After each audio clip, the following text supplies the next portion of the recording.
जय बद्री केदारनाथ। दोस्तों बहुत बहुत स्वागत है आप लोगों का मेरे एक और YouTube वीडियो पे। तो दोस्तों आज हो चुकी है 18 जुलाई और 17 जुलाई तक के मेरे म्यूचुअल फंड पोर्टफोलियो अपडेट हो चुके हैं। मैं फ़िलहाल छत पर नॉर्मल फ़ोन से ही वीडियो बना रहा हूँ।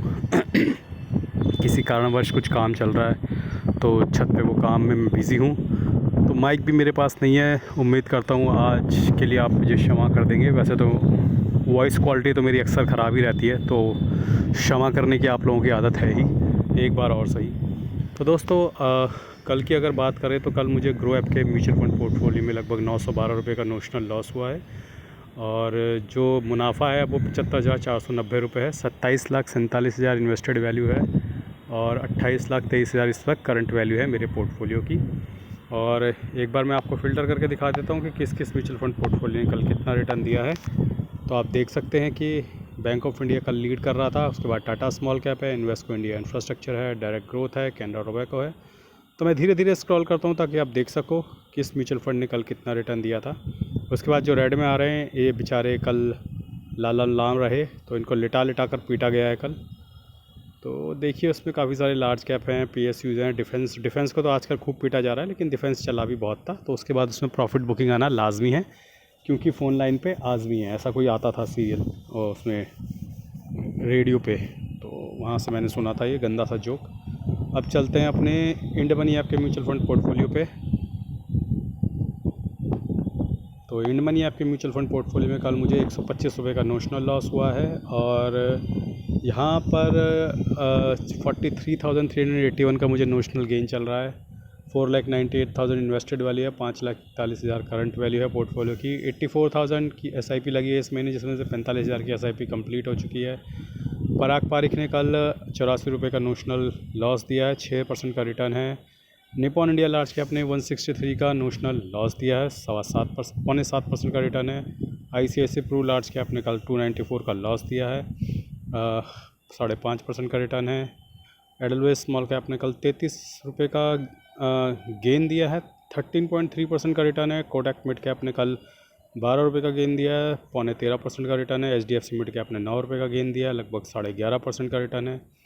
कोटक स्मॉल कैप ने कल 35 रुपये का गेन दिया, लगभग 11.25% का रिटर्न है। निपॉन इंडिया ग्रोथ ने कल 17 रुपये का गेन दिया, लगभग 10.5% का रिटर्न है। मोतीलाल ओसवाल मिड कैप ने 1 रुपये का गेन दिया, लगभग 8.5% का रिटर्न है। एडलवेज मिड कैप ने 15 रुपये का लॉस दिया, लगभग 11.25% का गेन है। HSBC स्मॉल कैप ने 31 रुपये का गेन दिया, लगभग 13.25% का गेन है।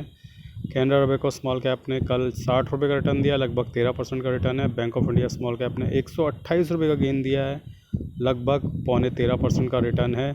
इन्वेस्को इंडिया मिड कैप ने कल 2 रुपये का लॉस दिया, लगभग 15.5% का रिटर्न है। तो एक small cap fund, in fact 2 small cap fund जो मुझे अब तेज़ी से ऊपर जाते हुए नज़र आ रहे हैं, उसमें से एक है कैनरा रोबेको और दूसरा है bank of India small cap. दोनों ही हाई बीटा म्यूचुअल फंड्स हैं दोस्तों, मार्केट से ज़्यादा गिरते हैं, इंडेक्स से ज़्यादा गिरता है और इंडेक्स से ज़्यादा बढ़ते हैं, तो अब तेज़ी से ये ऊपर भी जा रहे हैं।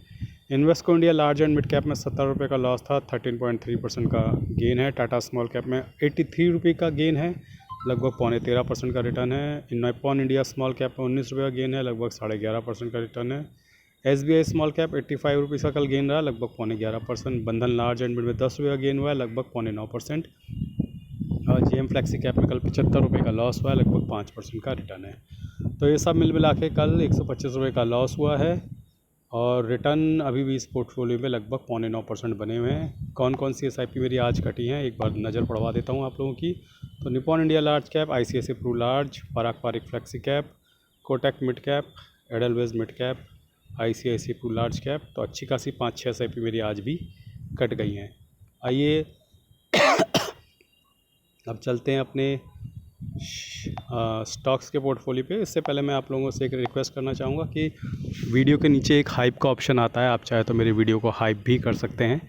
और वीडियो में मैंने कुछ लिंक्स दिए हुए हैं फ्लिपकार्ट के, आप वहाँ से जाकर कुछ भी शॉपिंग कर सकते हैं। ये बिल्कुल भी ज़रूरी नहीं है आपको म्यूचुअल फ़ंड की बुक्स ही लेनी है, आप फ्लिपकार्ट का लिंक से एंटर करके, मेरे दिए हुए लिंक से एंटर करके कुछ भी ख़रीद सकते हैं। और डिस्क्रिप्शन में मैंने कुछ, क्योंकि रक्षाबंधन और 15 अगस्त आ रहा है, तो अच्छी पतंगों के और राखियों के लिंक्स दे रखे हैं, वो डिस्क्रिप्शन में है, वहाँ पे भी आप देख सकते हो। तो फार्मा बीज में मुझे आज की क्या सिचुएशन दोस्तों, पहले आज की सिचुएशन दिखा देता हूँ। आज 19 रुपये का नोशनल लॉस हुआ है फार्मा बीज में, कंजम्पशन बीज में 27 रुपये का लॉस, अच्छा लॉस हुआ है आज। डिवॉप बीज में 14 रुपये का, FMCG ETF में 21 रुपये का, शरिया बीज में 5 रुपये का, डाबर में 61 रुपये का, L30I ETF में 19 रुपये का, टाटा मोटर्स में 139 रुपीज़ का, टॉप 10 एड ETF में 48 रुपये का, जीनस पावर में 103 रुपये का, HDFC ग्रोथ में 9 रुपये का, इरकॉन में 135 रुपये का, इंडसइंड बैंक में 138 रुपये का गेन है, लो वोल्टाइल ETF में 6 रुपये का, सेंसेक्स में 4 रुपये का नोशनल लॉस। तो इंडसइंड बैंक को छोड़ के बाकी सारे म्यूचुअल फंड्स लॉस में ही थे। और ओवरऑल सिचुएशन दोस्तों ऐसी है कि 1,65,000 इन्वेस्टेड वैल्यू है, 1,50,000 इज़ द करंट वैल्यू। 9% का लॉस चल रहा है, लगभग 14,000 का आप देख सकते हैं। फार्मा बीज अभी भी 3.25% के मुनाफे में है, कंजम्पशन बीज अभी भी 1% के मुनाफे में है, डेवलप बीज ETF almost no profit no loss में, FMCG ETF लगभग 2.25% के मुनाफे में, शरिया बीज कल खरीदते ही बेचारा 0.75% गिर गया है, डाबर जो है अभी 5% के नुकसान में है, L30I ETF 1% के नुकसान में है, टाटा मोटर्स लगभग अभी भी 7% के नुकसान में, टॉप 10 एड ETF जो है no profit no loss, Genus Power 20% के नुकसान में, HDFC ग्रोथ ETF 2% के मुनाफे में अभी भी, इरकॉन अभी भी 22% के लॉस में, इंडसइंड बैंक 20% के लॉस में, लो वोल्टाइल ETF 2% के मुनाफे में अभी, सेंसेक्स अभी भी 0.43% के लॉस में है। तो ओवरऑल दोस्तों ये थी स्थिति मेरे शेयर्स और ETF के पोर्टफोलियो की। आइए अब एक बार नज़र डाल लेते हैं कल FII ने क्या जोड़ तोड़ करी। तो FII ने आप देख सकते हैं कि कल लगभग 3600 करोड़ की सेलिंग करी है, उसके अगेंस्ट 2800 करोड़ की बाइंग करी है हमारे DII ने। तो FII तो भैया लगातार सेलिंग कर रहे हैं, उनका मूड फ़िलहाल सेलिंग करने का है। लेकिन एक बात ध्यान रखना दोस्तों कि FII इस वक्त रिकॉर्ड स्तर पर पहुंच गए हैं, सेलिंग तो ओवर हो गई है। अब ओवर के बाद क्या होता है, शॉर्ट कवरिंग होती है, तो कभी भी शॉर्ट कवरिंग शुरू हो सकती है अगले हफ्ते। तो एक रिटर्न मतलब एक टर्न ऑफ इवेंट्स होगा अगले हफ्ते, मार्केट अचानक से दोबारा रिवर्स करेगी और ऊपर की तरफ जाएगी। वेट एंड वॉच अगले हफ्ते का। अब तुम्हारे भाई की प्रेडिक्शन है, अब देखते हैं प्रेडिक्शन सही होती है या गलत होती है। और एक चीज़ और रह गई है कि निफ्टी जो है 0.57% गिरा है, मिड कैप 50 जो है 0.61% गिरा है, मिड कैप 100 जो है 0.7% गिरा है, और मिड कैप 150 0.67% गिरा है। यानी कि 0.6 to 0.7% के बीच गिरावट होगी आज मिड कैप में। तो स्मॉल कैप में 0.82%, स्मॉल कैप 50 0.87%, स्मॉल कैप 250 0.68%।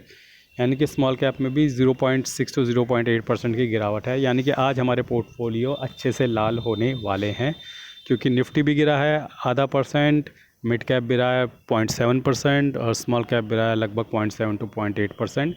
तो लगभग इतना ही 0.6 to 0.7% की गिरावट होगी। एक्टिव म्यूचुअल फंड्स बच सकते हैं थोड़ा, वो 0.5% तक ही गिर सकते हैं, क्योंकि एक्टिवली मैनेज म्यूचुअल फंड्स में ये होता है कि फ़ंड मैनेजर अपना कुछ करिश्मा दिखाते हैं, लेकिन जिन लोगों ने इंडेक्स फंड लिया है लगभग उनके इतने ही गिरेंगे। तो ये तो थी स्थिति मेरे म्यूचुअल फंड पोर्टफोलियो की।